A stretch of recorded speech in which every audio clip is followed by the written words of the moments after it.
Olá, muito boa tarde a você, conectado conosco aqui no Notícias Agrícolas. Esse horário você já sabe, a gente discute o mercado do boi. Uma semana interessante aí para a gente entender, principalmente porque aquele movimento que a gente viu acontecer em semanas anteriores está sendo mantido e aos poucos o boi gordo vem ganhando fôlego. Essa semana deu para a gente entender que de fato começou um movimento de alta. Qual a consistência desse movimento? Até onde a gente pode ver esse movimento de alta tendo sequência? Enfim, quais são os parâmetros que a gente pode ter aí para mensurar essa novidade, digamos aí, do mercado? Perguntas para quem entende. Vamos conversar com Laura Rezende, consultora da Agrifatos. Está aqui a Laura com a gente. Bem-vinda, Laura. Obrigado por nos ajudar a entender um pouquinho desse mercado do boi, um movimento que já vem ganhando fôlego aí nas últimas semanas, está se consolidando. Essa semana a gente percebe que outras praças além de São Paulo também começam já a dar esse tom mais positivo aí para a arroba. Agora, como é que a gente entende esse movimento? Veio para ficar? Tem fôlego para ir mais longe? Enfim, o que vocês estão vendo aí na Agrifato? Ajuda a gente a entender esse movimento, Laura. Bom dia, Alexander. Mais uma vez, muito obrigada pelo convite. Sempre um prazer estar aqui com vocês. Bom, exatamente, né? É muito bom estar aqui e é melhor ainda estar aqui para dar notícia boa. Na nossa última entrevista, o mercado já não estava tão bem, né? Clima de safra, enfim, a arroba cedendo semana após semana, mas essa semana eu vim para dar notícias positivas. A gente observa em todas as praças boi recuperando bem os preços, né? A gente observa hoje um boi, uma arroba no estado de São Paulo, na casa de R$ 260. O China, né? Comum na casa de 245. O que antes, 2 semanas atrás, a gente estava falando num boi China de 245, subiram aí já R$ 15 por arroba, né? Então, uma alta significativa na casa de 6%, no comparativo aí segundo final da primeira quinzena com o final dessa segunda quinzena agora do mês de junho. Então, uma valorização significativa que a gente observa em outras praças também. A gente observou um boi no MS, por exemplo, saindo de 230 e já hoje negócios sendo realizados na casa de 245. São Paulo, Goiás, Minas, vários estados aí apresentando essa valorização, justamente apresentando para nós que a safra chegou ao fim e agora a gente caminha para um período de entre safra. Então, respondendo a sua pergunta, agora a gente cumprindo essa sazonalidade, né, de anual que a gente tem de safra e entre safra, agora a gente caminha para entre safra, então possivelmente veremos a arroba galgando patamares melhores aí nos próximos meses e dias. É bom colocar o pé no chão também, né, entender onde a gente está, nós estamos num contexto de fase de baixo de ciclo, então a gente esperar um boi acima dos 300 provavelmente vai ser bem difícil, mas uma recuperação no comparativo aí do que a gente estava vendo de preços no início do ano, eu acredito que seja possível. Então, isso não vai acontecer de uma hora para outra, obviamente, né? O período de entre safra, ele se caminha aí até o final do ano. Então, acredito que tem essa janela temporal para a gente ver um processo de desvalorização aí durante os próximos meses, atingindo os melhores preços aí, meados de outubro, que historicamente é onde nós observamos melhores preços aí do ano. Setembro, outubro, novembro, historicamente são os melhores preços no ano, né? Então, acredito que a gente tem aí uma perspectiva, pensando para esse segundo semestre, né, dando entrada aí nesse período de entre-safra, boas, né? Os preços se recuperando, continuando aí o que foi durante essa semana. A gente vai depender, nesse segundo semestre, basicamente ou principalmente daquele boi de confinamento, que a gente já viu que foi escasso, né, no primeiro giro. A gente já percebe que nesse momento está difícil de encontrar esse boi em quantidade, em volume, enfim, em qualidade aí para ser ofertado no mercado. Mas nesse momento, com essa sinalização positiva aí dos preços, Laura, e o próprio mercado futuro reagindo também, né? A gente viu aí uma reação acontecer no último mês até significativa. Você estava fazendo as contas pra gente, algo em torno aí de R$ 25 no último mês e deu uma paradinha agora nos últimos dias aí, mas existe um ganho acumulado no mercado futuro aí. Já tem esse estímulo para confinamento para o segundo giro? Perfeito. Como você falou, a gente tem que ficar principalmente no radar agora, é o boi de confinamento, que é o que vai ditar o ritmo da entre-safra, né? Se essa entre-safra ela vai ser mais forte, com preços se recuperando mais, né? Uma entre-safra mais robusta, digamos assim, ou se vai ser uma entre-safra mais branda. Quanto mais animal em confinamento, menos a chance do boi se valorizar aí para essa entre-safra. Quanto menos animais em confinamento, mais a chance do boi galgar patamares melhores. Hoje, qual que é o panorama atual? A gente vê a maioria dos confinamentos, tá? A nível Brasil, com a lotação abaixo do esperado para a época do ano. O IMEA falou já na sua pesquisa de intenção de confinamento, numa redução de cerca de 15% de intenção de confinamento. Nós tivemos também o resultado da pesquisa que a DSM realiza, que é uma pesquisa muito significativa para a gente, do confinamento, né, da projeção de número de confinamento desse ano, de animais confinados, e essa pesquisa e esse indicador demonstrou para a gente uma queda de 0,5% no volume de animais confinados para esse ano, uma queda que, na verdade, significa muito mais um cenário de estabilidade, mas dado o contexto que nós observamos 6 anos de altas consecutivas para esse mesmo indicador, essa queda, aí mesmo que pequena, demonstra para a gente uma certa inversão de tendência, representando aí essa diminuição, de fato, né, da intenção de confinamento e do volume de animais confinados que a gente projeta para esse ano. Uma diminuição Geralmente, Laura, geralmente o produtor se vê estimulado quando ele olha o mercado futuro, né, e vê lá no futuro uma projeção de preço. Hoje a gente está falando de um mercado para outubro, deixa eu pegar minha colinha aqui, de 265. Isso, 264,10 exatamente nesse momento.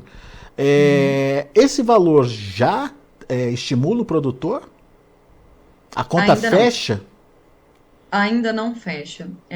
Hoje tem dois fatores principais que estão ditando aí essa expectativa do menor volume confinado para esse ano. Um é justamente esse, que é o indicador financeiro, né? A conta não fechar. Hoje a gente vê no estado de São Paulo uma diária aí na casa de R$ 17. Isso daria uma arroba produzida, obviamente, muda de categoria, né, animal, do ganho de peso, mas daria, né, como diária R$ 17, um custo aproximado de arroba produzida na casa de 270.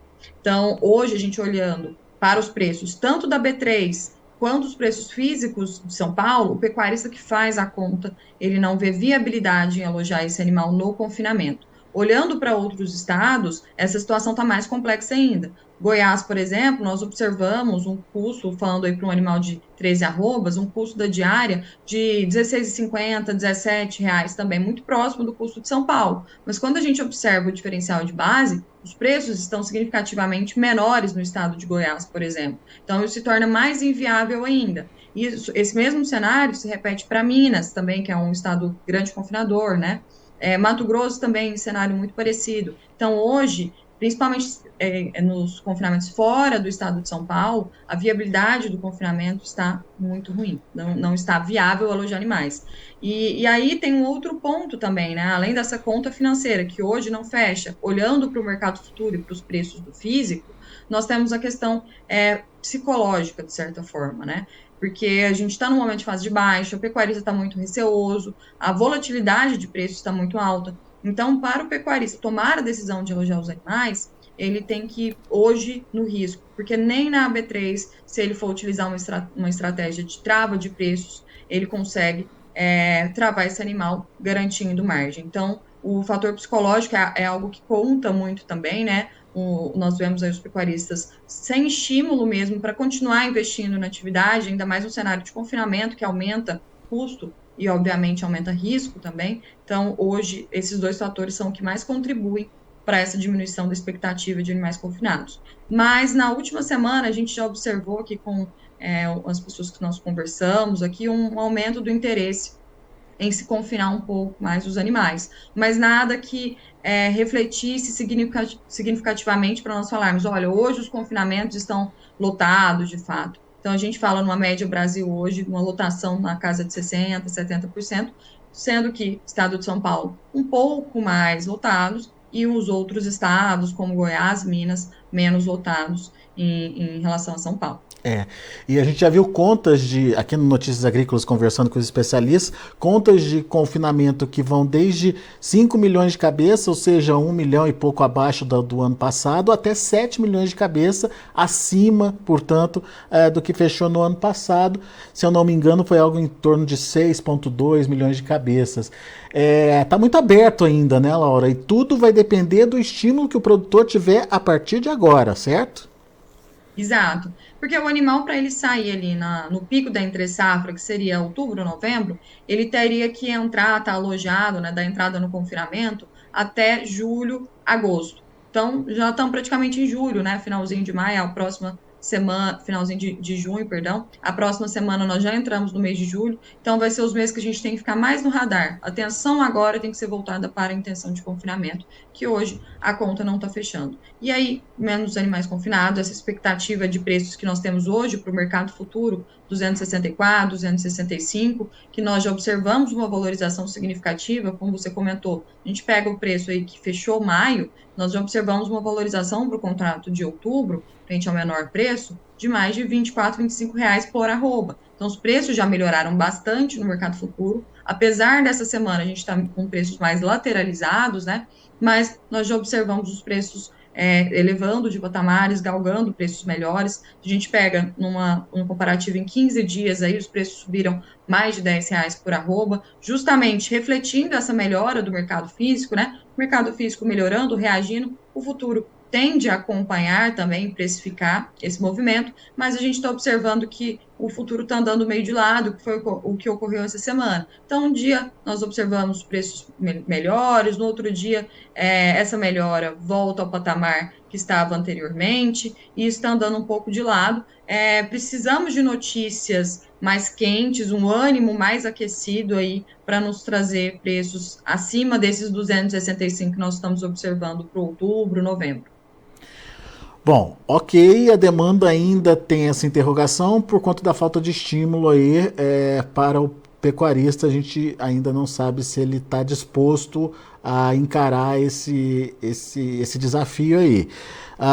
Mas e demanda, Laura? Como é que estão as demandas interna e externa? Vamos começar com o mercado interno. Mercado interno, a gente tem já uma queda bastante substancial aí na carne do atacado, né, ao longo do ano. Mas e o varejo está acompanhando? Qual que é a medida, qual que é a relação aí dessa queda de preços para o consumidor final? Será que o consumidor final se sente estimulado a consumir mais nesse momento? Exato. Isso é algo que a gente sempre fala aqui muito na Agrifato, que é em relação aos elos da cadeia. É muito importante a gente analisar os elos da cadeia.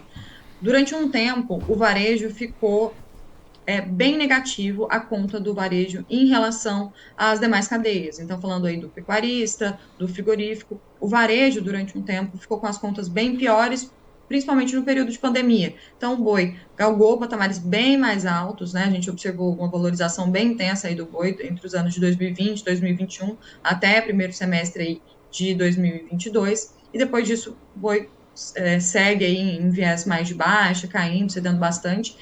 A carcaça casada também acompanhou agora essa queda, né? E o varejo, ele não conseguiu, durante aquele momento de pandemia, repassar toda aquela alta que o boi teve para os preços para o consumidor final. Então, naquele momento em que o boi subiu bastante, o atacado subiu também, ou seja, o varejo estava comprando uma carcaça casada mais cara, e ele não estava conseguindo repassar essa alta em sua totalidade para o consumidor final. Nesse momento o varejo ficou com margens bem ruins. E agora o que tem acontecido? Boi cedendo bastante, carcaça casada cedendo bastante também. Nós observamos só nesse ano o boi ceder frente ao pico de preços e o fundo cerca de 19%, carcaça casada também cedendo na casa de 13% entre o pico de preços e o fundo, e o varejo repassando durante esse ano, segundo o IPCA 15, que é um indicador prévio aí que nós temos de inflação, cedendo nesse ano aí na casa de 3,5%.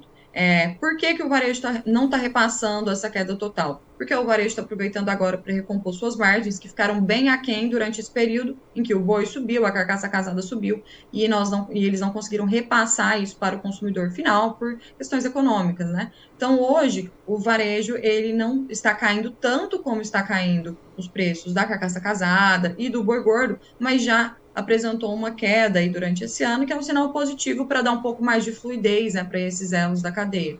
A carne caindo para o consumidor final, a gente tem um estímulo maior.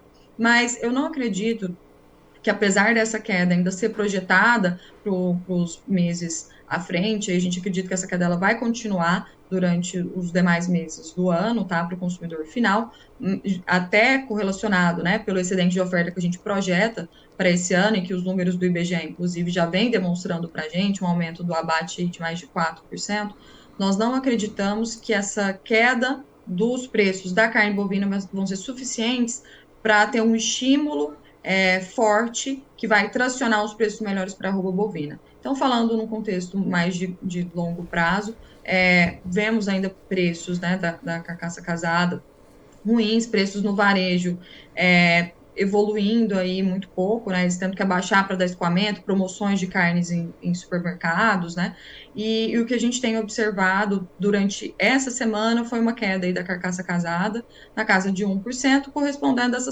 sazonalidade mensal. Final de mês a gente tem um consumo menor da carne bovina, né, isso já se esperado, né, início de mês consumo melhor por questão de capitalização da população, recebimento de salários. Então, essa semana, carcaça casada com preços bem ruins ainda. Para a próxima semana, uma expectativa de melhora, mas esse ano a nossa projeção é que vão ficar nessas questões de sazonalidade, mês a mês, início de mês preços melhores, final de mês preços piores, durante todo o ano, mas nada que tenha força para estimular, de fato, o consumo. Ano que vem, a depender da questão econômica brasileira, né, se os indicadores econômicos melhorarem substancialmente, aí sim a gente vai conseguir ver a carne bovina com mais competitividade para o consumo e dando mais fluidez na cadeia.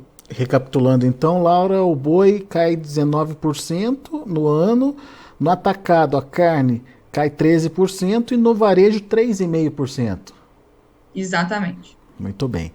Bom, de qualquer forma, a gente tem ainda a demanda de exportação, o que os nossos clientes externos estão fazendo aí com a nossa carne. Aparentemente os números são bons, Laura, principalmente aí nos últimos dois relatórios aí do SECEX, a gente percebeu uma evolução importante aí das exportações.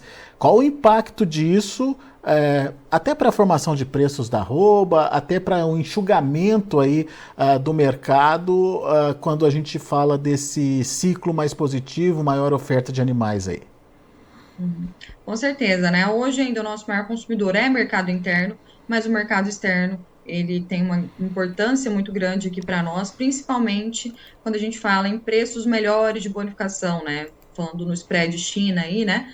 O que ajuda e muito os pecuaristas hoje a melhorarem a sua conta. Então, em vários momentos, nós observamos o que mudava a conta do pecuarista entre prejuízo e um saldo positivo era justamente essa bonificação China. Então, a exportação, apesar dela ainda ter uma menor participação em relação ao mercado interno, ela tem uma importância muito grande para nós.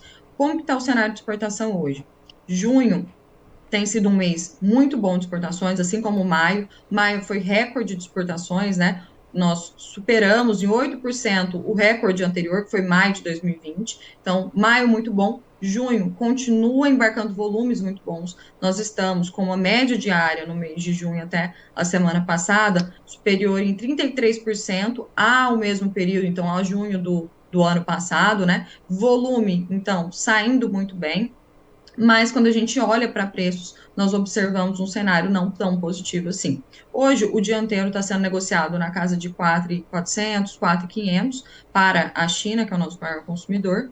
Esses preços, no mesmo período, um período similar, né, falando no primeiro semestre do ano passado, já chegaram a atingir quase $7.000, né, por tonelada, e hoje a gente está em 4.500, então cedeu significativamente aí, mas os chineses continuam tentando bater, inclusive umas 2 semanas atrás tivemos um burburinho que fez com que os frigoríficos, inclusive, acelerassem a demanda por animal China, porque foi feita uma negociação na feira que ocorreu em Xangai, no final de maio, com o dianteiro sendo comercializado a US$ 5.000 a tonelada, e começaram alguns burburinhos aí há uns 15 dias atrás, de que os chineses iam renegociar essa carne que foi negociada a 5 mil, pedindo aí para que fosse entregue, na verdade, na casa de 4 mil. Então, o que os frigoríficos fizeram? Começaram a acelerar aí o abate para entregar logo toda essa negociação, toda essa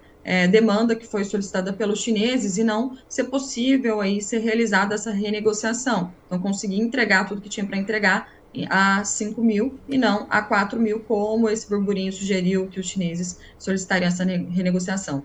Isso auxiliou, inclusive, dando um gás aí para que os preços conseguissem subir aí esses 6% que nós observamos nas últimas 2 semanas. Então, foi o empurrão final, digamos assim, que o mercado precisava para os preços aumentarem. Isso refletiu, inclusive, no aumento da diferença entre o boi China e o boi comum. Há 15 dias atrás, nós observávamos um boi China 245, boi comum 235, estado de São Paulo, mais uma vez. Daria isso um diferencial, né, entre o boi China e o boi comum na casa de 4%.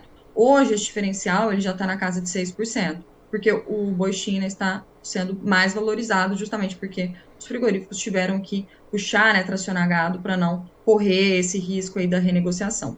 Mas hoje esse burburinho passou um pouco, obviamente. Os chineses continuam tentando, né, pagar preços mais baixos, mas não observamos negócios fluindo a preços mais baixos do que esses 4.500, 4.400, que nos parece aí ser um certo fundo de preços, porque abaixo disso os frigoríficos estão estopando, também estão parando a negociação.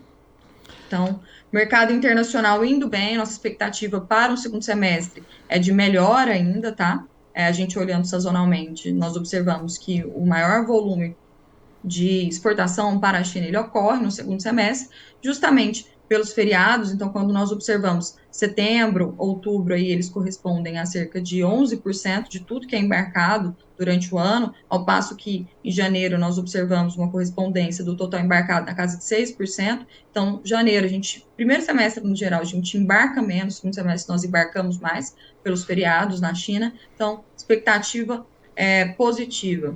Eu acho que o recado final, assim, que a gente pode até dar para quem está nos ouvindo aqui, o mercado ele é dado por essa balança entre oferta e demanda, né? Então, para um segundo semestre, do lado do ponto de vista da oferta, nós precisamos ficar de olho nas intenções de confinamento, né? Hoje, o que a gente vê é um confinamento abaixo do esperado para esse mesmo período do ano, então confinamentos menos lotados do que se era esperado, ou seja, se tudo continuar como está agora, nós observaremos uma oferta um pouco menor, dada a circunstância de fase de baixo de ciclo, mas um pouco menor aí na entre-safra, e do ponto de vista da demanda, demanda interna.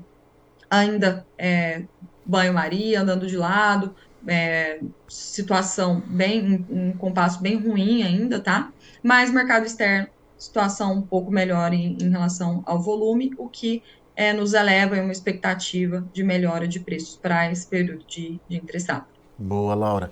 Perguntas aqui para você. Pessoal da Agroroça Butelão. Classificação de gado para frigorífico. Classificação de gado para frigorífico, grão inteiro, gado de pasto ou gado de confinamento? Eu não entendi a pergunta, Laura. Mas eu imagino que ele quer entender como é que se classificam os animais hoje, né? Para confinamento. O que o animal tem que ter, que características que esse animal tem que ter para entrar no confinamento? Eu acho que é isso a pergunta dele. Vamos lá.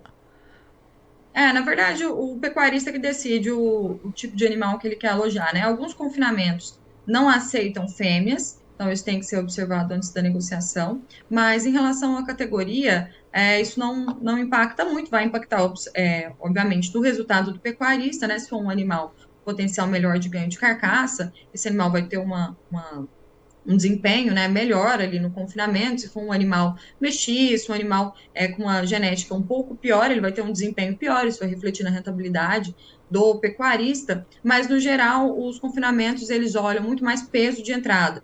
Então, o seu custo da diária, por exemplo, ele varia de acordo com o preço de entrada. Se você colocar um animal um pouco mais errado, um pouco mais pesado, essa diária vai ser mais cara. Um animal mais leve, uma diária mais barata. Esse é o principal fator que interfere aí nos preços do confinamento. Então, para se escolher um animal, é melhor se colocar um animal que tenha probabilidade de um desempenho melhor no confinamento, né? Ainda mais nesse cenário de custos altos. Então, se colocar um animal ali que provavelmente a genética não é tão boa, não vai ter um desempenho tão legal, a sua chance de ter um custo aí mais elevado ainda é maior, mas no geral, os confinamentos não têm nenhuma restrição de entrada, a não ser essa questão de macho e fêmea, que tem alguns confinamentos que não pegam fêmea. Boa. Não sei se era essa a pergunta. Também não ficou muito claro aqui, mas você deu um show. Boa, Laura.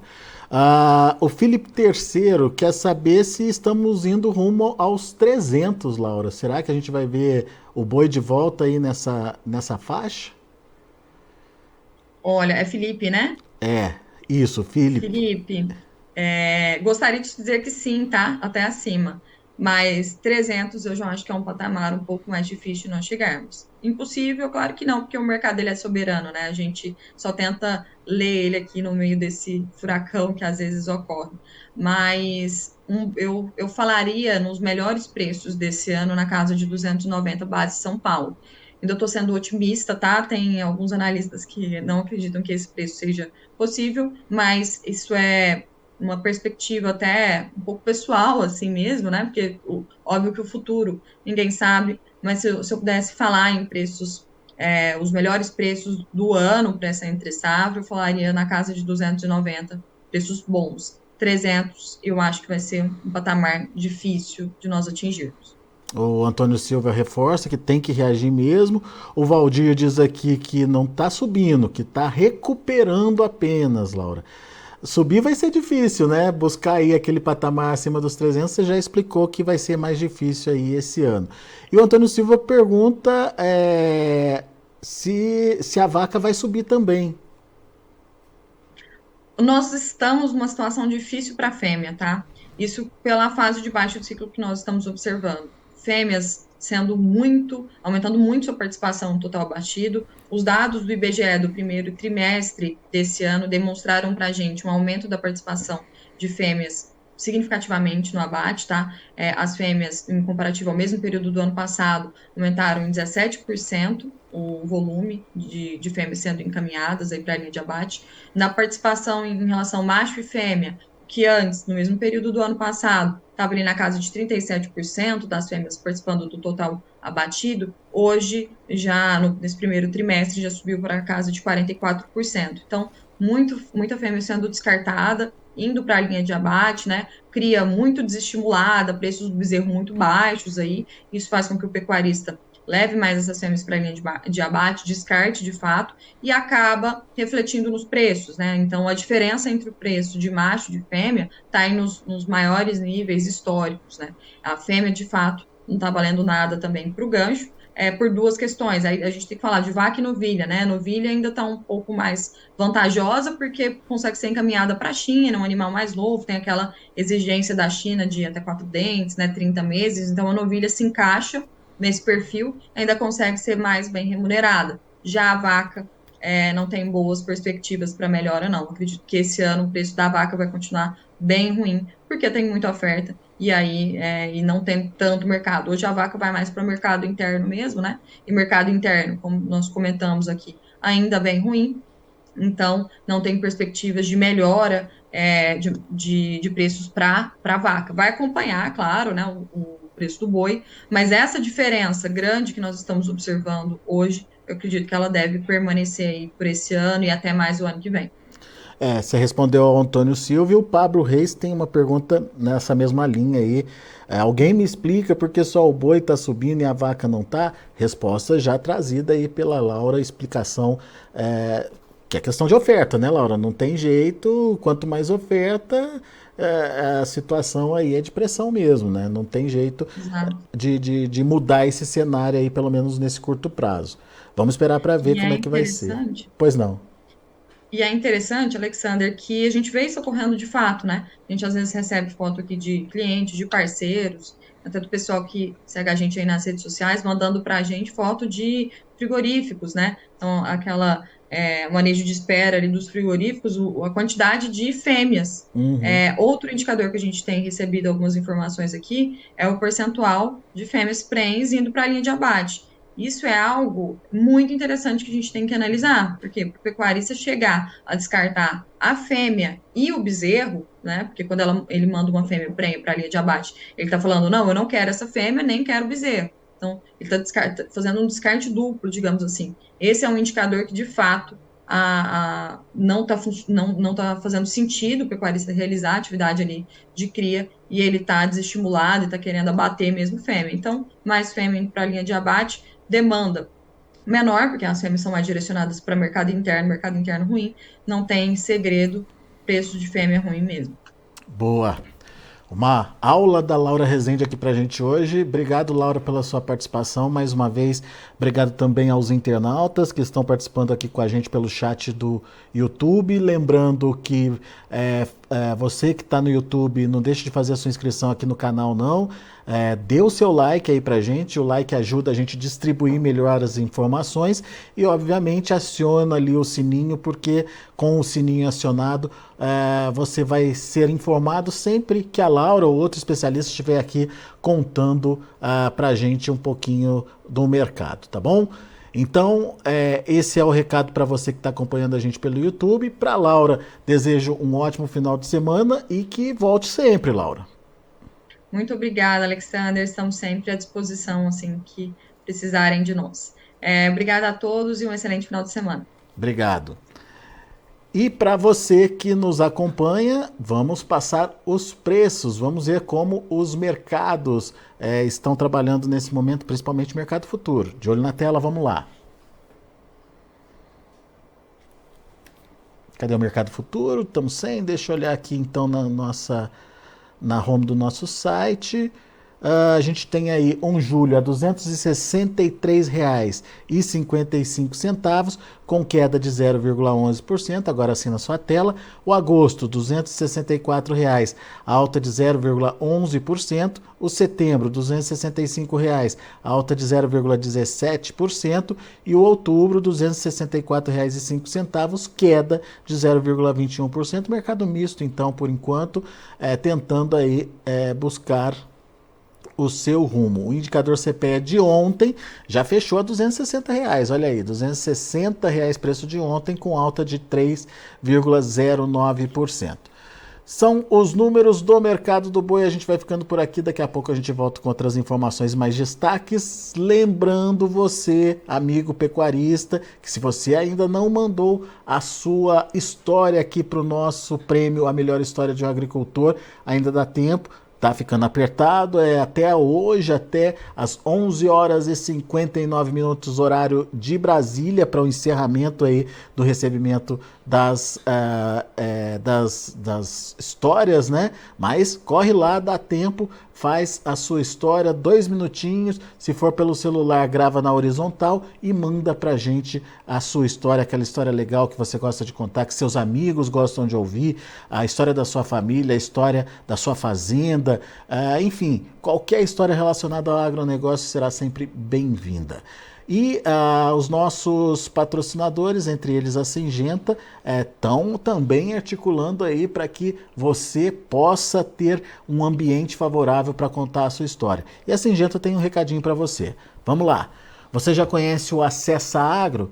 É a plataforma de benefícios da Syngenta. Nela você ganha pontos através da compra de produtos da empresa. São mais de 3.000 itens que você pode trocar por esses pontos. Entre eles, por exemplo, ferramentas da agricultura digital, consultorias e até serviços. Para saber mais detalhes, acesse esse link que está na sua página aí, olha, www.acessaagro.com.br e entenda quais são as possibilidades e como participar aí dessa plataforma de benefícios da Syngenta. Se você é agro, acessa. A gente vai ficando por aqui, agradeço a sua atenção e a sua audiência. Daqui a pouquinho a gente volta com outras informações e mais destaques.